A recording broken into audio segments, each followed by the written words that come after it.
Trust me, পই পই করে হিসাব রাখতে হবে যে আপনার দুঃসময়ে কে ছিল না। পই পই করে হিসাব রাখবেন, ডায়েরিতে দরকার লাগে লিখে রাখবেন।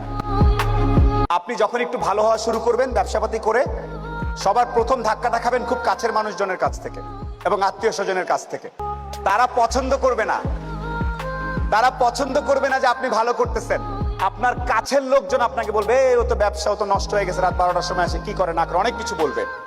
সফলতা আসলে মাথাটা ঠান্ডা রাখবেন। আত্মীয় স্বজন কে কি বলেছে এত টেনশন নেওয়ার কিছু নেই। আপনি যদি সৎ হন, আপনার ব্যবসা যদি ঠিক থাকে, আপনি আপনার মতো করে কাজ করবেন। আর সফল হওয়ার সাথে সাথে অনেক দুধের মাছি তৈরি হবে।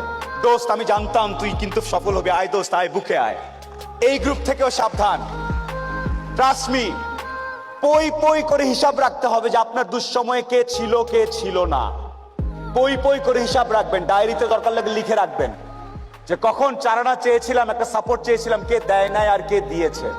যারা দিয়েছে তাদেরকে মাথায় তুলে রাখবেন, আর যারা দেয় নাই তাদেরকেও কাছে রাখবেন। Because you must keep your enemies closer. খুব কাছে রাখতে হবে যে কে কি। আপনার ভালো অনেকেই দেখতে পারবে না, অনেকে।